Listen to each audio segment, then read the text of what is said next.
You guys can talk, by the way, during this part. I'm just doing my thing, but Can everyone hear the working restaurant around me? I'm going to keep No, myself muted when I'm not talking because it's a little loud in here. Okay. sounds good on my end. Yeah. I don't hear it. Are you guys open today? We open at 4:30. Oh, okay. Great.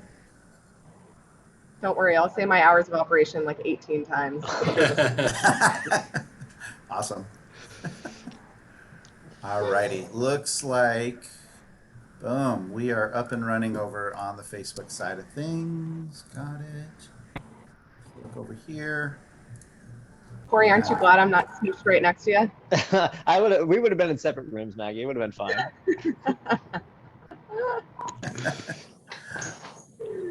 All right. Very cool. Hey, we got some of our regular watchers. Thank you for coming back and joining in. I see Steve Hewitt, probably Martha with him.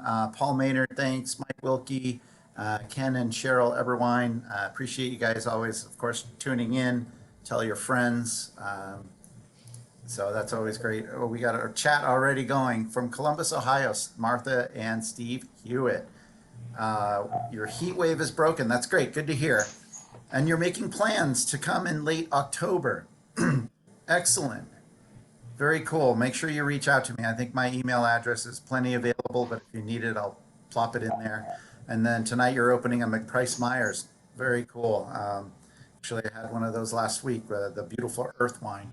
When you come, by the way, if you haven't noticed, or if you can notice, I am sporting the mask beard again because we do have the mask ordinance back here in San Luis Obispo County. So when you go indoors, it's one of those things when you're walking around, you're wearing a mask, but when you're eating or drinking and all that good stuff, I guess you can take it off. So that's where we're at the moment. But when you visit in October, who knows? Maybe things will change. I don't know. There's an indefinite amount of time that was posted yesterday by our county health officer talking about mask wearing. So, but I'm glad you're able to come and visit us, though. So this week's show, going to kick it off here. I think we're getting people kind of joining in over on the Facebook side of things. But this week's show, we're talking a little bit about the pandemic and this whole mask thing that we go through and vaccinations and all that. But we're not talking about those things specifically. Instead, what we're talking about is opening a business during this unprecedented time.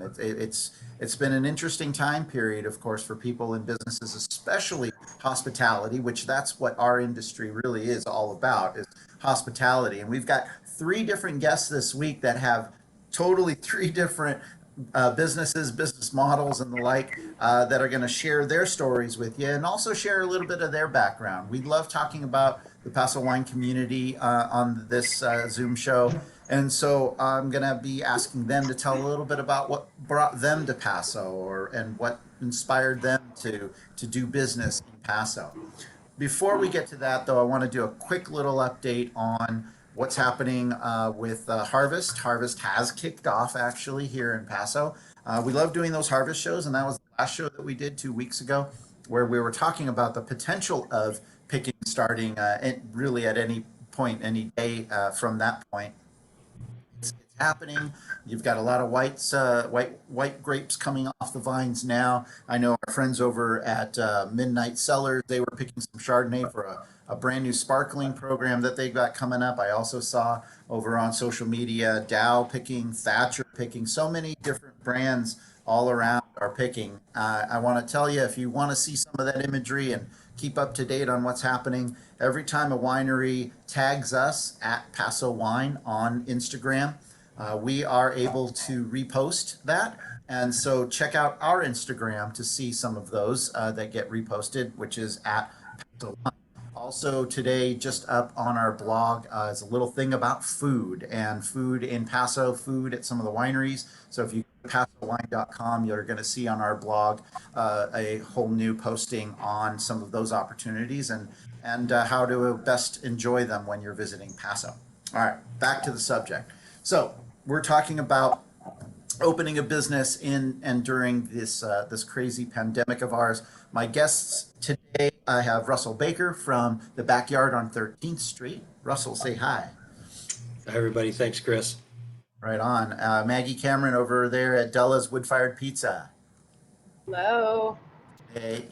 And then Corey Jordan over at Amsterdam Coffee. Did I pronounce that right? Because there's no vowels. Yeah, we did that on purpose to confuse you. No, hi everyone, and thanks Paso Wine for having us on. But you nailed it, Chris. Amsterdam. Right on, right on. All right, so getting right into it. I mean, opening a business during this time period, obviously really difficult.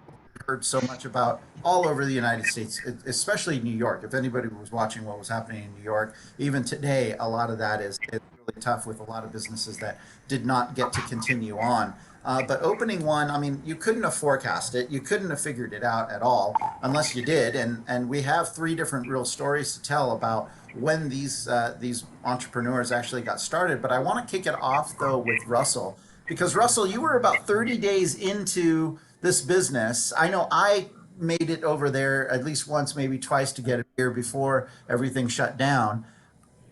I mean, what was going through your head 30 days in? You were probably like, yeah, all right, things are kind of going good. I mean, it's winter. When summer rolls around, things get warm. This play, Right. if you look at what's behind Russell there, his background, it's the backyard, it's the business Yeah. that we're talking about. I mean, talk a little bit about that, Russell. Sure. So first off, thanks for having me, Chris. I'm thrilled to be amongst this company here. I'm big fans of both Maggie and Corey, so glad to be a part of this conversation. So thanks for having me. We opened the backyard on Valentine's Day, exactly 29 days before the COVID shutdown. And I tell people, I spent a long time, close to probably 10 years, planning this business in my head, formally writing business plans, in the 2 or 3 years leading up to actually buying the property. And I thought I had pretty much thought of everything. Clearly, a global pandemic was not one of them. But yeah, we had 29 days of fury, I like to call it, because business was great. There was a lot of excitement, pent up demand. People were really showing up in support of us, and then just like that, the carpet got pulled out from under us. We shut down for I think 2.5 months, just like everybody. Reopened in June, and even in the months that followed, there was no normalcy. There were, as you guys all probably remember, there was an active shooter situation downtown that disrupted business for a couple of days. There was a fire downtown. There was smoke from the Northern California fires. That all of those things, again, were very disruptive and caused shutdowns. I mean, clearly much worse for the people that had to endure what was going on there. But in terms of trying to get some consistency, and as a new business owner, it was a real challenge. Yeah, absolutely. And such a unique business on such a unique piece of property. And we'll go into a little bit of that here in a minute. Corey, you came up with the business plan during the time of the shutdown. I mean, what were you thinking? I've had to answer this question quite often. And to be honest with you, yeah, we had no concept of opening any sort of business. Caitlin and I both had our respective careers. She was working in the wine hospitality management side, and my background's in music, film music specifically, on the orchestration composition side. And we've lived downtown. We're from Paso. But we traveled around, came back, and we were just kind of doing our thing. And then the shutdown hit. And our landlord actually contacted us because the coffee shop that was under our apartment chose to not renew their lease because of the lockdown. So our landlord contacted us, and he knew I worked in music, and kind of said, "Hey, would you be interested in opening a piano bar or something down here?" And I was like, "Well, Robert, that's really cool to think of us. I appreciate it, but it was COVID, and we were in the middle of a lockdown." So we told him, that was really sweet. No, thank you. We're gonna pass. But just find us some cool neighbors, and that was that. And I got a phone call from him 2 days later and said, "Well, what if I made you some really enticing lease terms?" And so we started to talk. And I think within 48 hours, we had signed and negotiated a lease for 3 years, which we just passed up on just over a year. And we didn't want to ruin the business that was already there, which was a coffee shop. And we kind of wanted to expand and build on that. And we knew we had our passion project was the evening with the wine, all local Paso wine and music and all that fun stuff. But we didn't realize how much the coffee shop was actually going to support that endeavor as well. So yeah, conceptualized the whole business plan mid-lockdown. And we opened up, I believe, July 22nd, which will be just about 6 weeks out of the kind of initial come out of lockdown. So yeah, it was a crazy time to forecast anything for sure. Yeah, absolutely. And you're no stranger to making a contract work for yourself. I'll want to get into that piano story after a little bit here, but I want to get through some of this discussion about the businesses. But we've got some really interesting backstories, you guys, on these three individuals that we're going to get into because they're fascinating, and so we'll get there as well.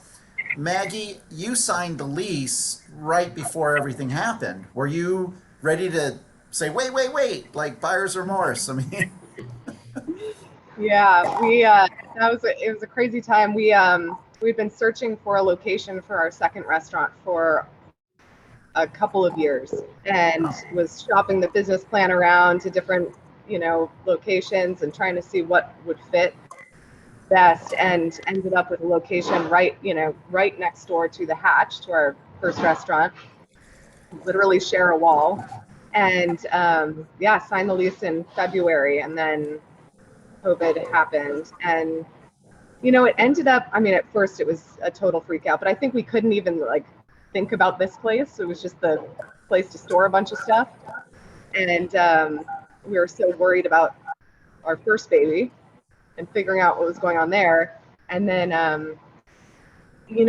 during the shutdown, we didn't move forward with Dellas. We didn't actively start construction or anything because we didn't know what was going to happen. So we used it as overflow seating. After we got through the initial shutdown, we were able to do 50% indoor. So we slapped some paint on the walls in here and put our, half of our tables from the Hatch over here and did overflow dining. It's kind of a blackout. I mean, I don't think we did that for long before they were like, no, go outside now. But I think maybe 6 months after that, again, it's been a blackout, 6 to 8 months after that, we were like, we're feeling pretty good about this. We were able to do, half and half indoors and then get outside and spread out across the frontage of our restaurant. And kind of recoup some of the initial loss from the shutdown.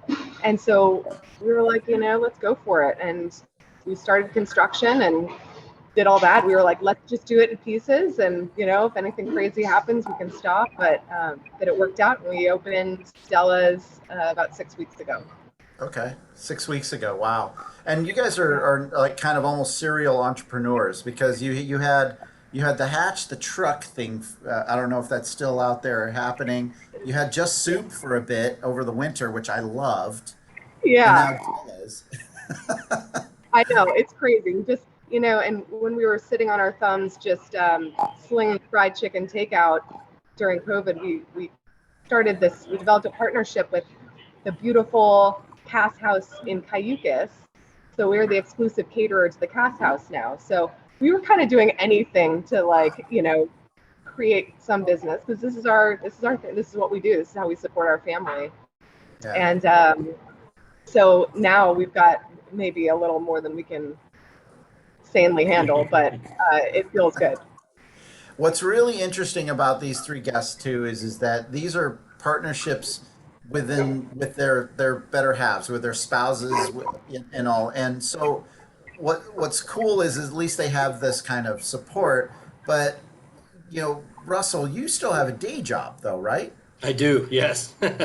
So the beer garden is my passion project. I am a software sales director by day. I work for a multinational software company.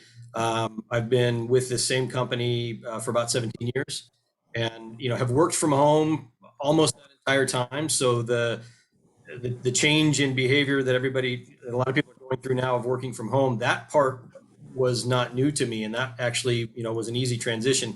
The difficulty was now my daughter, 11 years old, she was at home doing homeschool. My wife, who's an administrator at my daughter's school, was at home working, and so the three of us under one roof, 24/7. I'm sure everybody can relate to that. That was the big challenge. But yeah, the day job, I've got a general manager who does a great job of running the day-to-day operations at the beer garden so that I can focus on my day job because that's primarily still paying the bills. So let's talk about the backyard. What is it that you do there? Yeah, so the backyard is an exclusively outdoor venue. It's funny when I sort of came up with the concept about a decade ago.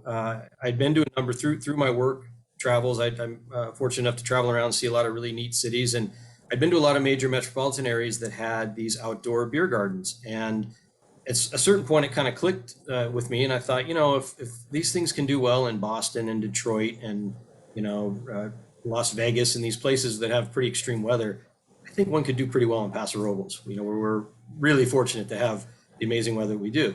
And so that sort of the initial seed was planted about 10 years ago. There was one particular place in San Francisco called Beer Garden SF, and it's in Hayes Valley. It's a real cool little spot, very, very popular. And so I said, I think I can do that. And very naively thought, low overhead, it's all outdoors. How much can it cost to do that?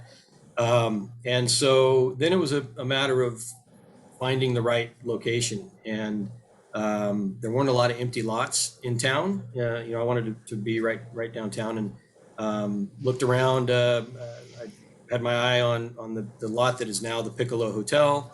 Another lot that Hotel Cheval is building a second hotel across from there.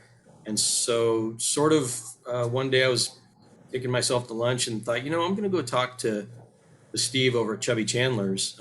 If anybody is familiar with Chubby Chandler's little pizza place that used to be on the corner of 13th and Railroad. And so I talked to Steve and said, hey, I've got this idea. I want to open a beer garden. I'd like to rent the back of your space. And he said, hey, that sounds neat, but I don't own the property. And oh, by the way, it just went on the market yesterday.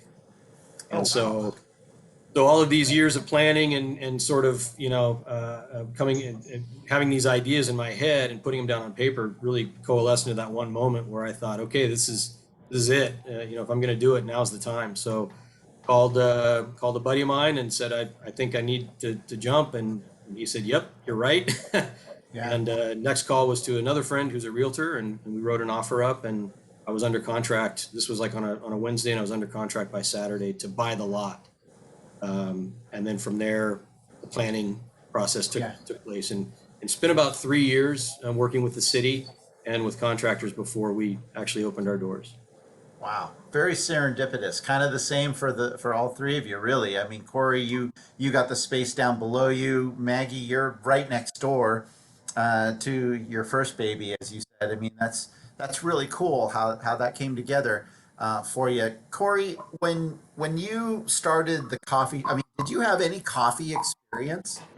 No, that's the beauty of it. I mean, but Caitlin and I have had this apartment for almost 8 years now, and we've only lived here full time for about 4.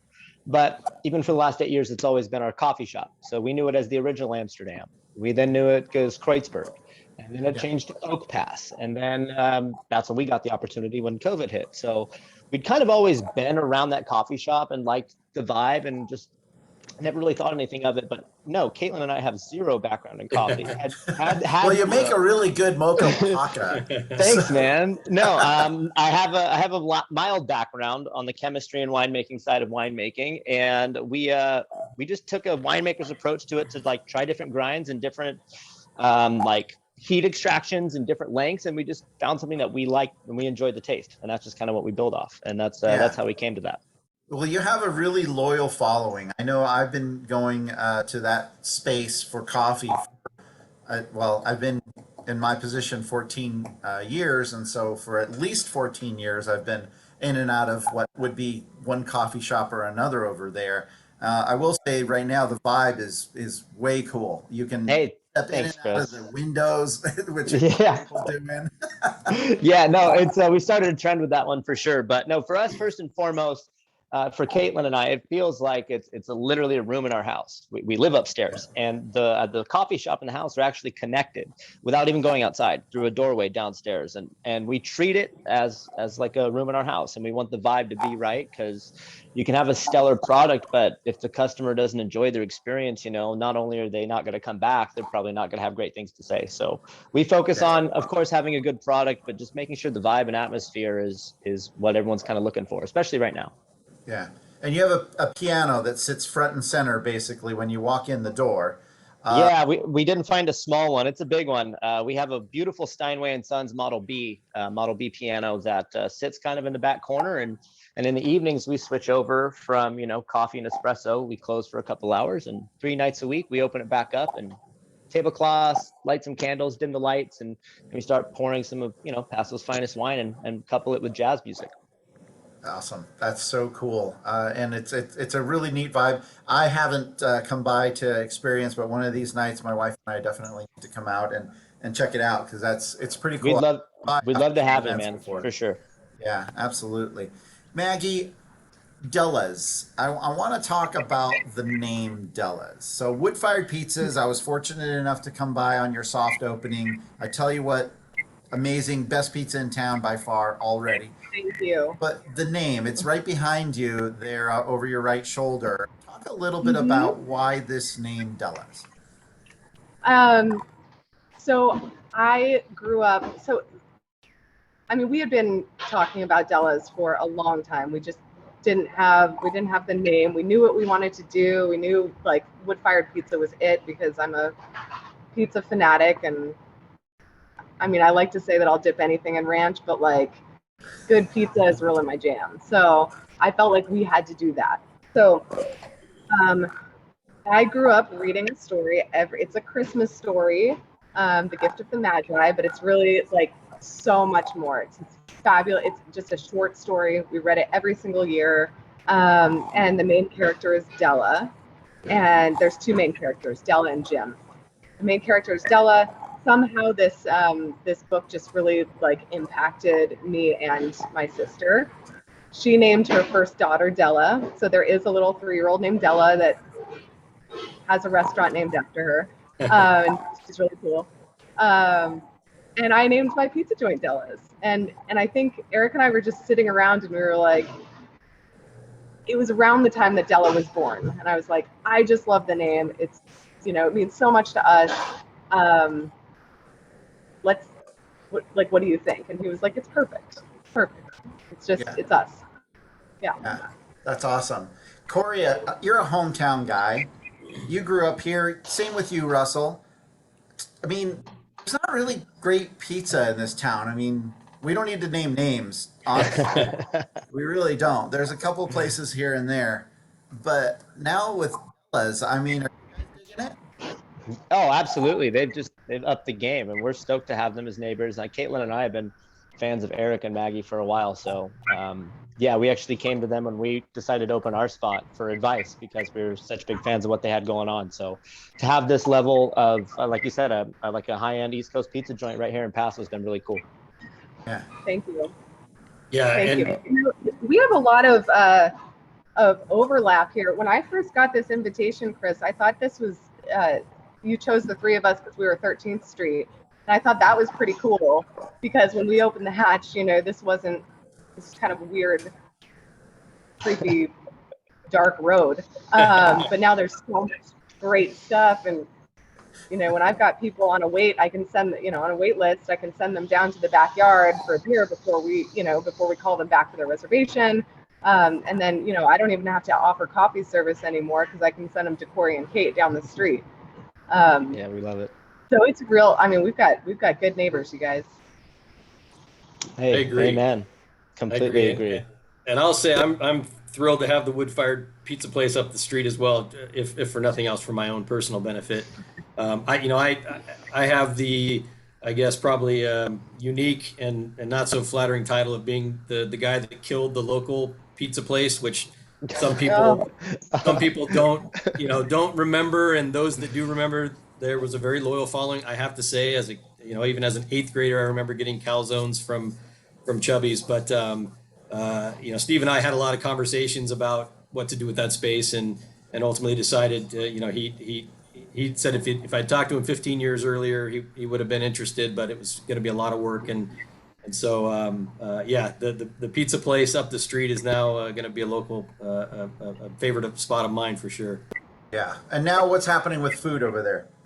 Yeah, so when I first got the property, the only thing that really existed on the lot was this funky little building. And again, if you've seen it, you know what I'm talking about. It was originally built over 40 years ago. In fact, I talked to a guy who was part of the construction crew that built the building. He stopped me and asked me all kinds of questions, and then told me, hey, I helped build this thing. but it was originally designed as a hot dog stand. And so if you look at the building, it's kind of got this funky shape, and it was designed to look sort of like a hot dog bun. And if you look at some of the older images, we have one on our website where you can see it was the middle was painted red and yellow to look like ketchup and mustard. Pretty quickly thereafter, within a few years, it switched to a pizza place, and it's been a couple of different pizza places, Chubby's for at least 30 years. When I first opened, again, the original thought was I'll just do pizza. What could go wrong with beer and pizza? And then I started having a number of conversations with people that are in the industry and thought, maybe there's a little more there. And so had a couple of ideas in mind. And originally I was going to just hire a cook and a cooking crew to help run the kitchen, and talk to enough people that are in that industry. And they said, if you don't know what you're doing and you're not passionate about food, save yourself the headache, rent the space out. And I said, yeah, but I feel like I'm going to be leaving a lot of money on the table. And they said, yeah, you probably are, but you're going to be leaving a huge headache out of the equation as well. So I started literally, hung a sign, for rent sign, got a number of people that were interested. About that same time, I started having a conversation with Chris Beckett, who was the executive chef over at Fish Gaucho for a number of years. And Chris was looking to strike out on his own, and he had partnered up with another friend of mine, Katie Castillo, and they had a partnership going. And so I ultimately rented that space to them, and they have their own business called Roots on Railroad. So the food operation is handled by Roots on Railroad, and collectively we share the space. I want it to be sort of one seamless experience for the customer, but the food is handled by them, and they're experts at it, and they do a great job with it. So worked out really well. Yeah, that's really cool. I know I've had definitely a couple of meals over there, and it just has worked out really well for you guys, because I think what they make goes really, really good with the beer. Talk a little bit about the beers, by the way, because everyone, it's not just local Paso beers that are poured there. There's a lot of different stuff. Yeah, and so before I jump into that, I'll say, the name was very deliberate. The backyard, I didn't call it the Backyard Beer Garden because I didn't want to sort of pigeonhole us into just being beer. We're in wine country, so wanted to sort of leave that open. So, and the original intent and concept was to be a showcase for the local craft beer scene. Now, bear in mind, 4 or 5 years ago when I was writing my business plan, we had about a half a dozen breweries in our local area. So you had Firestone, of course, Silva was new to the scene. I think Barrel House might have just been new to the scene. There was a couple, I think Central Coast Brewing and Slow Brew. And so at the time, and maybe Tent City and Tascadero had just opened.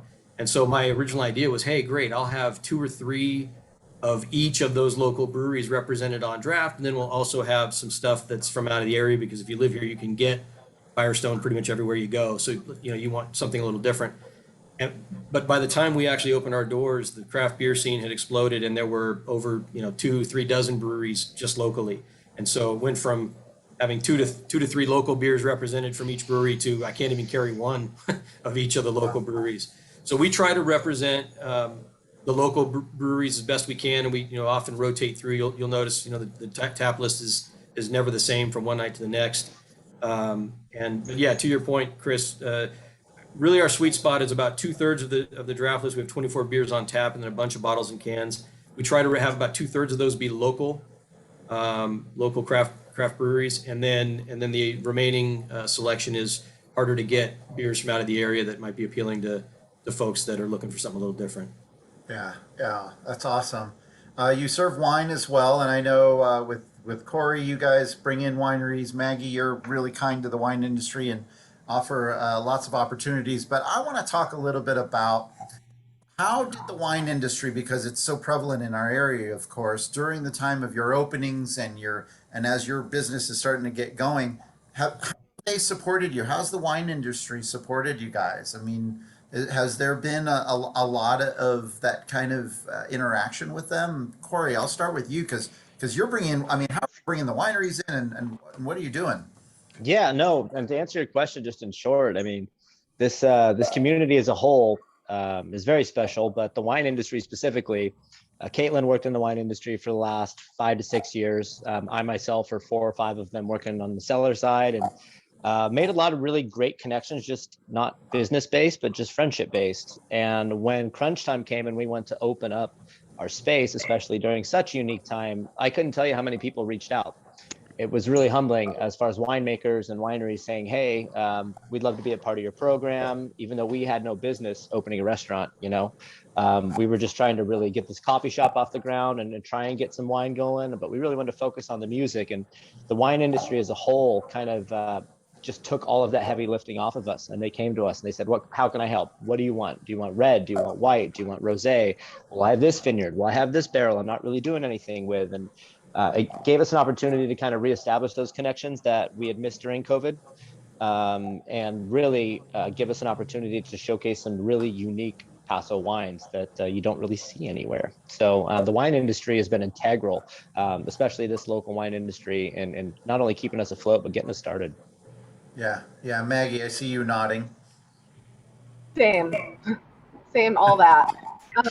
When we opened up, we wanted to be the place that, literally in our business plan, we wanted to be the place where not only that, we would get recommendations from wineries for people that came to the area, but we wanted somebody to come to the area, to Paso Robles, go to the winery and say, hey, where should I go? And the person working behind the counter would say, I'll be at Dellas tonight. I'll be at the Hatch tonight. You should go there, and that's, I feel like, what we are at our core. The Paso wine industry, I mean, they send us so many great referrals, so many great people. The PRWCA and the various marketing organizations are always so kind to loop us in with, visiting trade and media, and along with the wineries, because we really are hand in hand. We're partners, and when things were going when things were so crazy, when things were so up in the air, and we had to choose whether we were really going to open a restaurant in the middle of a pandemic, like these two guys did. The one question we asked ourselves is, like, do we believe in Paso Robles? Do we believe that this town is going to support us? And 100%. Working restaurant, guys. At some point in time, and this is a question for all three of you, while Maggie welcomes a guest. Were you ready to throw your hands up? And I don't want to hear your story about, maybe sitting in the corner, talking to your and having some sort of a heart to heart with them, or hugging a teddy bear. But were you ever at some point in time ready to just throw your hands up and go, wait, this is crazy. This is not going to work. I need an out. Corey, you're nodding. Yeah. Yeah. I mean, a couple of things come to mind, and, it always looked good on paper.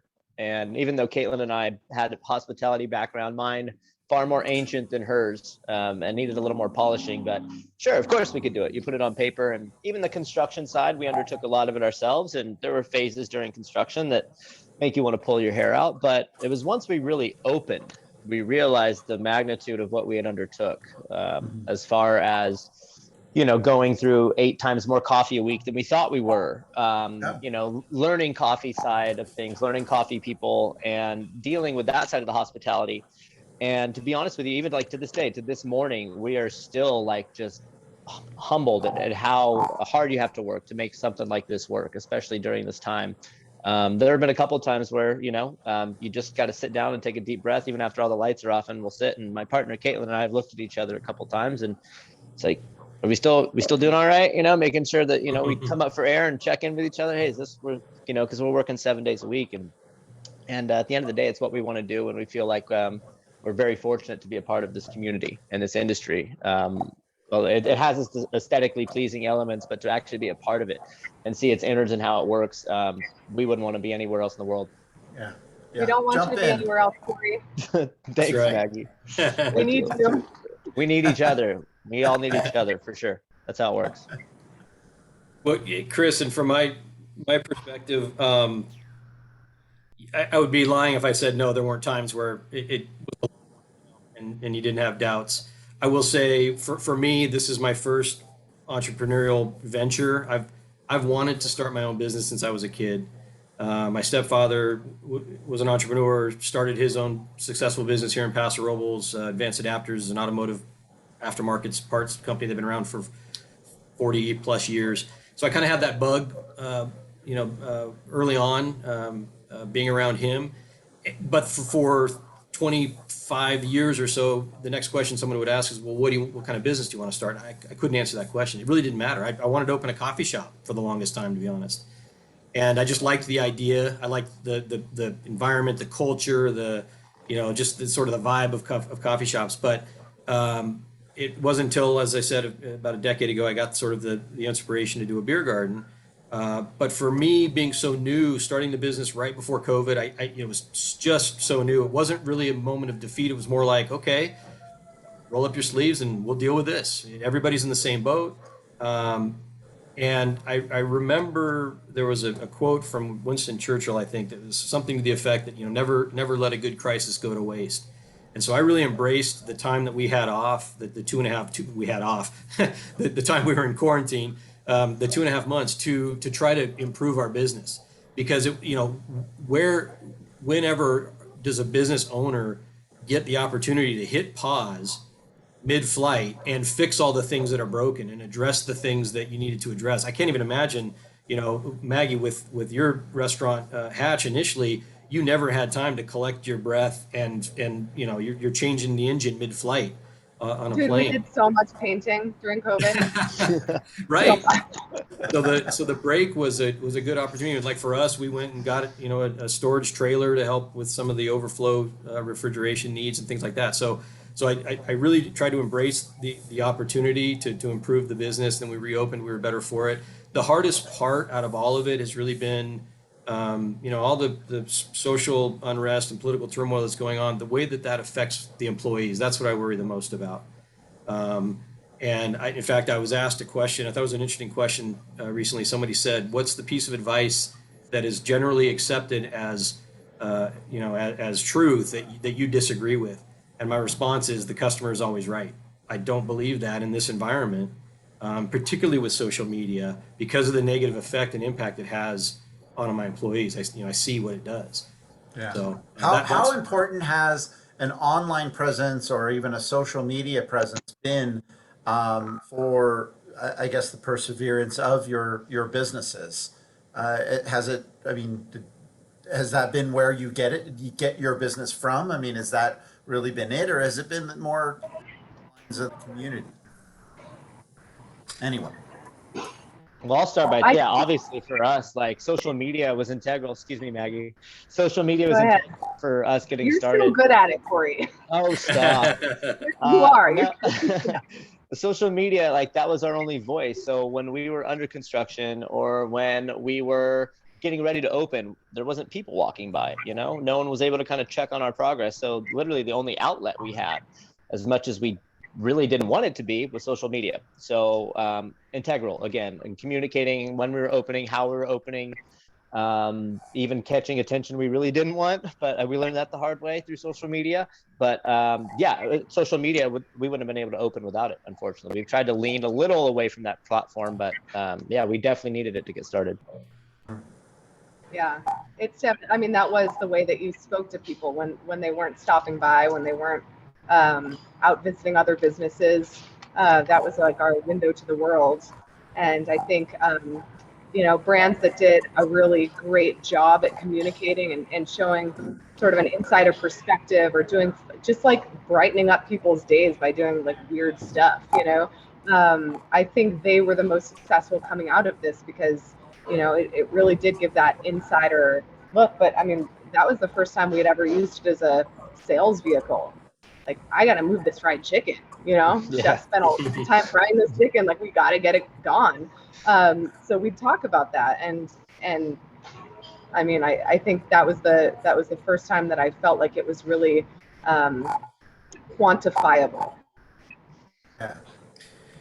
For me, I think we're just scratching the surface of what social media can be for the backyard.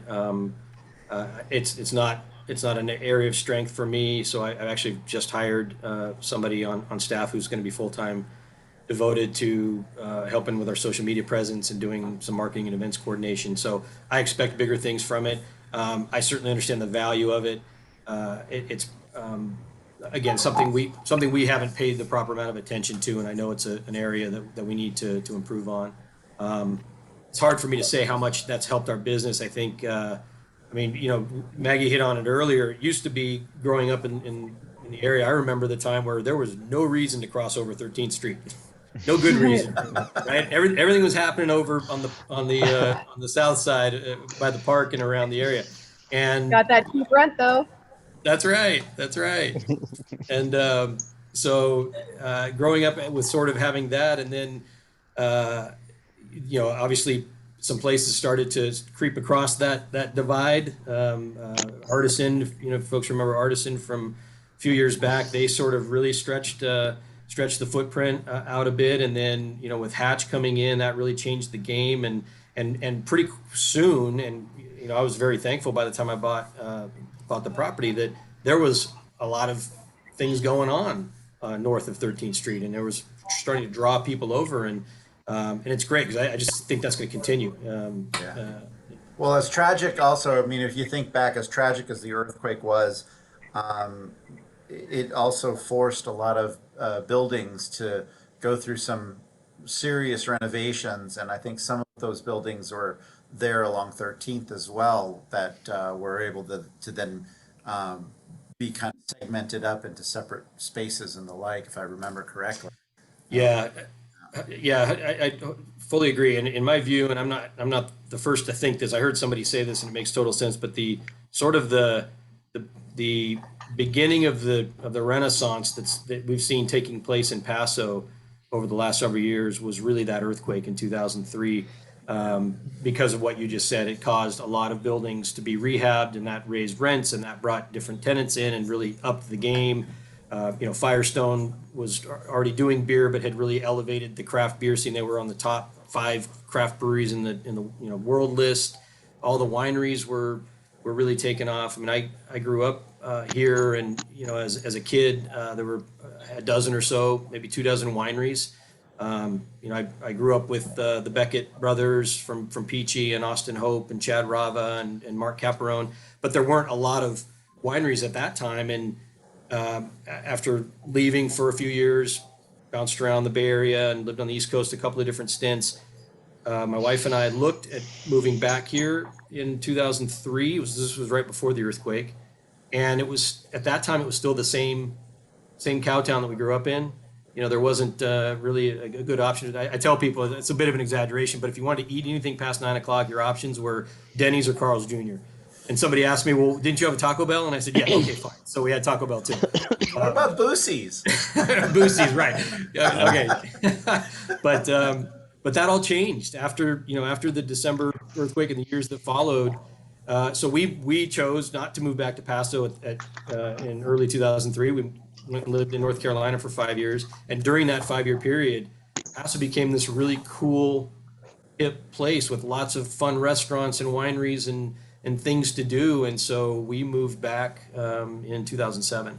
Yeah. Corey, your kind of beginnings in Paso started a little differently, and you left. Talk a little bit about that. I mean, you were on track to be a pro dirt biker at some point. Yeah, man, it's been a strange journey. Most of which, all of which started in Paso. I lived here till I was about 19. But yeah, I grew up on the east side of Paso, out in the Hog Canyon area, kind of out past the airport, and really quiet. Went to private school, went to St. Rose Middle School here in town. Then I kind of got into dirt bike racing. My dad used to ride professional. But you were into music before that. I was well, kind of forcefully so. So my mom made me take piano lessons from the ages of 6 to 12. At the age of 6, I was kind of interested in them, and I liked the concept that we had a little piano that my grandmother gifted us. And after a few years, I became less and less of a fan, just because of the monotony of my lessons and the practice. And okay, I was over it. So 5-6 years in, I believe my piano teacher told my mother she was wasting her money on me, and rightly so. I didn't want to. I wanted to do anything but play piano. So that included dirt bikes. And so at age 12, I quit and started racing and competed, locally, and then you get regionals, and you get statewide, and then you get nationally, and then start getting sponsors. But with those dirt bikes, it always comes with a price. It's not if you get hurt, it's when and how bad. And that took its toll by the time I was about 18, and moved out of the area about a year after that, and moved back here in 2017. But during that time away, I studied music, and I reconnected with the instrument and audio engineering and compositions, and reconnected with the instrument of the piano. And during my first couple years moving back here, I hosted a multitude of piano concerts. Actually, Joel Peterson of Wine Country Alliance, Paso Robles Wine Country Alliance, helped me out big time in getting that off the ground. And that kind of snowballed into what Amsterdm is today, to be honest with you. It's an extension of that original idea. And that kind of piano lounge vibe is something that we kind of selfishly wanted.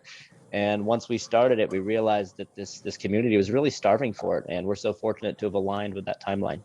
We definitely are. And you even have another project coming along. I don't know if you talk about it or not. Yeah, I can do a quick little blurb, the elevator pitch. We have another space. We've taken over the 3,200 square foot space underneath Fish Gaucho, formerly Cantinas, or for us way backers, the Boar's Hole. And we are outgrowing ourselves for the piano lounge at Amsterdm. We're starting to bring in world-class talent, Grammy Award winners, Emmy Award winners, people from the LA Philharmonic, from the LA Chamber Orchestra, people from the San Francisco Symphony. We're just outgrowing it. So we're kind of humbled by the momentum, and we just needed a space where that vibe was maintained. And we looked around for a while, kind of like Maggie and Eric, trying to find something and somewhere. And we were sitting out in front of Fish Gaucho, one of the outdoor tables, about 3 months ago, and the for-lease sign had went up 24 hours prior. And we walked it, we talked it, and we negotiated a lease, since we're so good at that now. And we're actually set to open, fingers crossed, October 1. We bought a brand new Steinway piano being delivered. Steinway actually came on board with branding and marketing and helping us with their social media platforms. Now, that's your third Steinway, right? Fourth. Oh, okay. Fourth. Yeah, I have a problem. Some people do houses, some people do cars. I'm fortunate enough that Caitlin lets me do pianos. So what it's done is become a beacon for the highest quality talent in the world. Imagine that. You're 12 years old and you're like, screw piano, dirt bike race, and now you're doing 4 Steinways. It's unreal. If you would have told me back then, I would have called you a liar. There's no way I would have believed it up or down. But to be in this position, your piano teacher that said your mom was wasting money. Yeah. I mean, she was right, Maggie. At that point in my life, I wanted nothing to do with the instrument. I didn't even look at one for the next decade. And just the way it all kind of came about was serendipitous. It once again became something that I wanted to do. I wasn't forced to do it. It was something that I enjoyed doing and still enjoy doing. The new spot hoping to be open October 1st, and I'm fortunate enough I'll be playing the very first concert there, and then I'm going to kind of take a step away and let the talent that we have lined up, which is spectacular, start right after me. Awesome. How are you going to deal with the commute, Corey? That's the big one, man. Luckily, we got a hell of a transit system around here, and the public metro access is phenomenal. So shouldn't be too far if any problems arise. Hopefully the crosswalk light is operational. There you go. The person that had that apartment before Corey and Kate was a dear friend of mine. And when we opened up the hatch, I was pregnant and tired. So I used to go up to what is now Corey's apartment and nap there in the afternoons, work all day, take a nap, get ready for service, and come in. So, I mean, that place is a gem. Our apartment has a unique pedigree. We're really cool that you were a part of that, for sure. It's a good one. That's pretty rad. So, hey, we've got about 10 minutes left. I want to get into some of the nitty gritty of your businesses and the like. For one thing, Maggie, your place is a gin joint, as you call it. Corey, you're a coffee house. Russell, it's a beer garden. Maggie, are you a gin drinker? And then the same question for you guys. Yeah, I'm a gin drinker. I am not drinking gin right now because this is not where gin takes you. Because this is a Paso Wine Hour. My bartenders weren't working yet.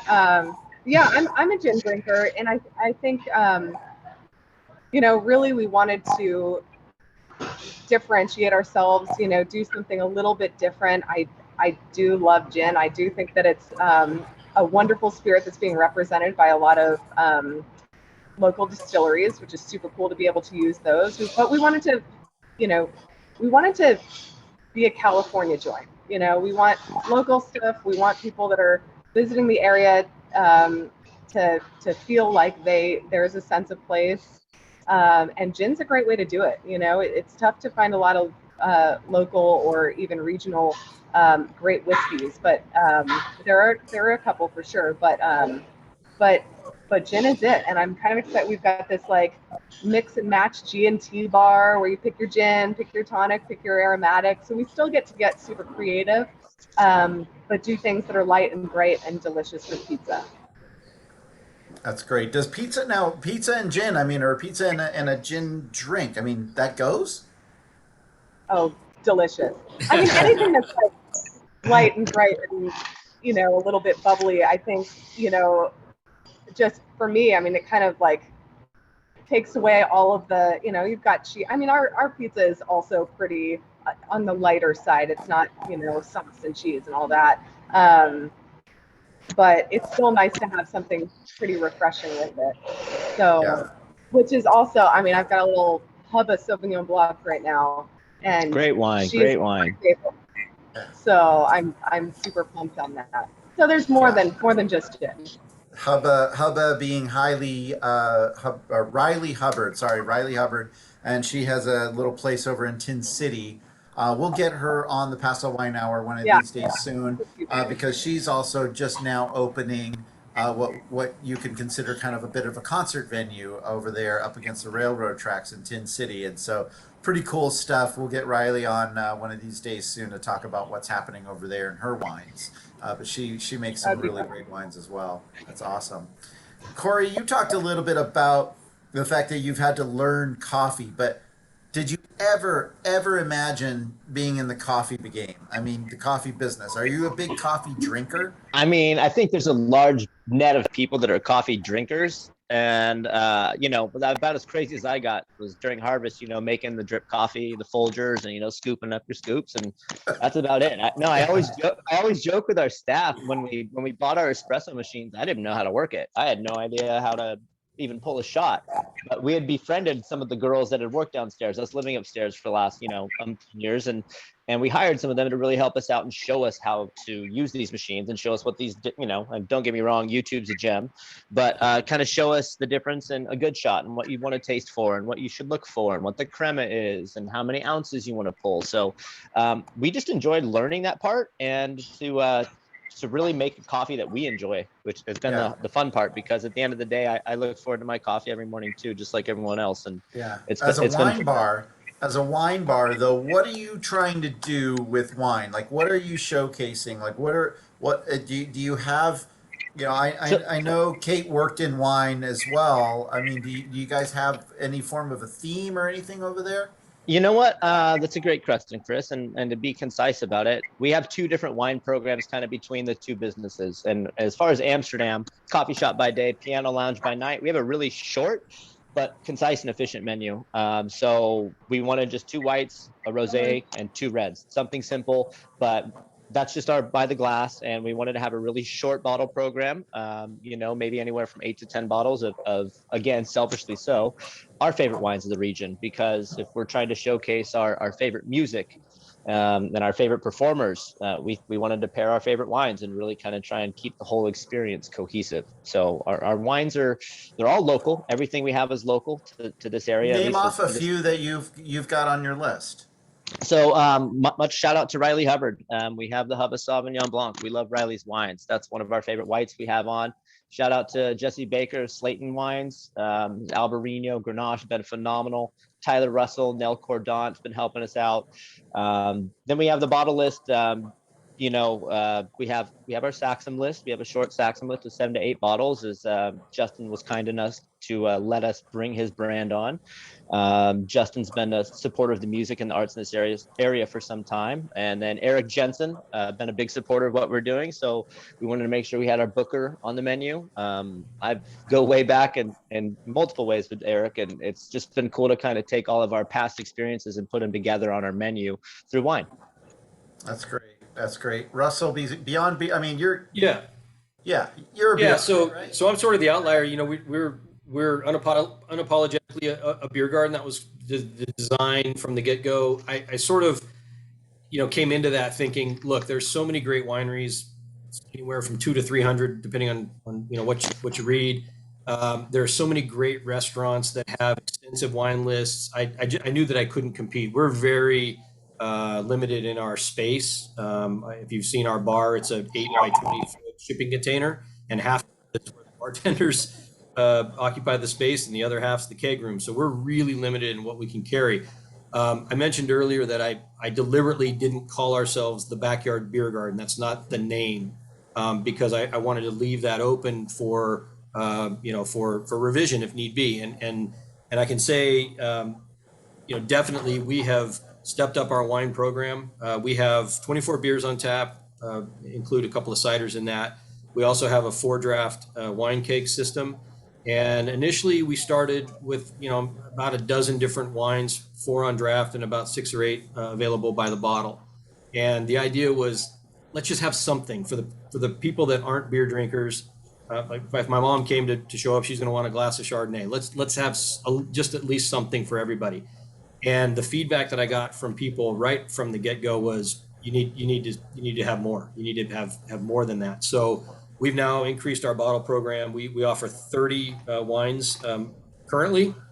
If you go to our wine list on our website, it'll tell you. But just to rattle off some of the names that you'll see frequently on our list: Adelaide, Adelaida, Anonimo, Soren Christensen, winemaker over at Hirsch Ranch. He's got his own brand, Anonymous. We love to support him.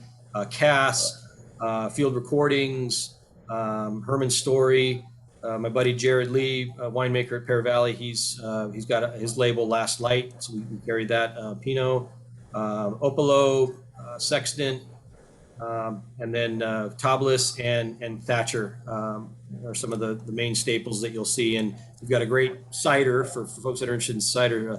Sherman Thatcher's got an amazing cider that he's put out that I think we're one of maybe 2 places you can get it on draft. Now you got a home brew, if you will, or a home kind of house wine. I do. I'm glad you mentioned that. So I mentioned earlier some of the folks that I grew up with here in the area, and Jill and Eric Ogersolka at Zeneda are 2 dear friends of ours. Lived next door to them for a long time, and so when I remember having wood-fired pizzas in their backyard many years ago, talking about this crazy idea of opening a beer garden. And so when it finally came to fruition, Eric said, "Why don't you come out and we'll do a blending session and come up with a backyard red." So the backyard red that you can get pretty much any time at our establishment is Zeneda with Eric's help. Actually, he did the whole thing. I tasted it and said, "Yeah, this is good." That's awesome. Maggie, it's not just gin. You've got wine there too, right? I mean, pizza and wine, that's kind of... We sure do. Yeah. So we have also a slim list. What worked really well for us in the past and what we've gone toward with Della's is doing a fully kegged wine program. So everything's by the glass or by the carafe. A lot of wineries are doing keg programs now, or they will for us, which is amazing. And so you can get some really cool stuff. We love that system because I'm not sure how much we've talked about this, but like it's just served at the right temperature. It's not corked. First glass is as great as the last glass, all of that. But we have talked about with Della's putting together a sort of higher end, fun, funky, maybe with a little age on it wine list. Oh, cool. So we are carving out a little section behind our bar for a very small, because we're limited on space, wine cooler, but we've been kind of shopping around with some of our friends to get some maybe library wines, some fun stuff that might be a little off the beaten track Yeah, as well. that'll be really neat. I mean, you guys did are doing such a great job over at Hatch. I was there last week actually for dinner, and I know on tap you still. I think you had the Slacker. Yeah. Was that the Slacker that I had? It was the Slacker, wasn't it? That was on tap. I had two of And those. I think everyone saw, but I just got my Epic Grenache delivery. That's what was happening earlier. So Okay. Epic just came in. That was cool. That's excellent. That's great. Well, you guys, thanks so much. This has been a great conversation. I want you to shout out hours and website and all that good stuff before we say goodbye to everybody. And then I have one more thing to share. Maggie, go ahead. Della's Woodfired Pizza and Cocktails is DellasPasoRobles.com. We're open at 4:30, hopefully every day soon, but right now Thursday through Saturday until we get a few more cooks in the kitchen. All right. Awesome. And Corey. Corey, yeah, you can follow a little bit more about us at AmsterdamPaso.com. We got our menu up there. You can order online. You can reserve spaces for the piano lounge. That's AmsterdamPaso.com. Same handle for Instagram. It's going to be at _Amsterdam. And you can follow at Libretto Paso. That's LIBRETTO Paso for the new endeavor that should be opening next month. And we're open 7 days a week as a coffee shop, and Thursday, Friday, Saturday for live music. And get that mocha Oaxaca, but not too many. Yeah, only a couple. Russell. Yeah, in the backyard, we're open 7 days a week, starting at 11 o'clock, 11 to 9, Sunday to Thursday, and we're open till 10 o'clock Friday and Saturday. You can check us out on thebackyardpaso.com. If you go to our website, we've got our active tap list for beer and wine. We also have a reservations page. It's become really popular for folks wanting to do pre-wedding welcome receptions, rehearsal dinners. We reserve as small as a table for two up to as many as 200. Yeah, great. Awesome. Thank you so much, Russell. Right on, everybody. Thanks so much for being on. Hey, everybody. We're trying to go into this every other week kind of thing right now with the Paso Wine Hour versus every week.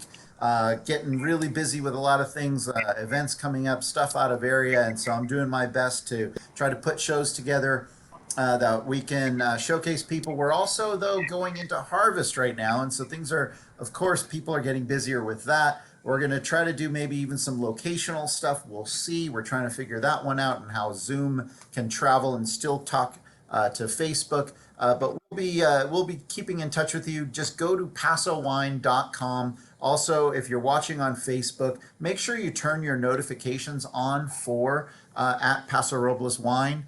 So that way you know when we're going live, but it's still going to always be, though, on Thursdays, 3 p.m. So while it might be a little bit of a moving target, at least you know that that's still going to be our standing time and day. So check us out on pasowine.com to stay up on everything else. Russell, Corey, and Maggie, thanks so much. Cheers, you guys. Pour a little bit of wine here. Thanks for having us, Paso Wine. Thank you So much, Chris. Thank you, Chris. Honored It was to a be part pleasure. of it. Thank you, guys. Awesome. We'll see you later. Maggie, Thanks. Corey, thanks, Good night, guys. guys. Thanks, Russell. Take See you care. guys.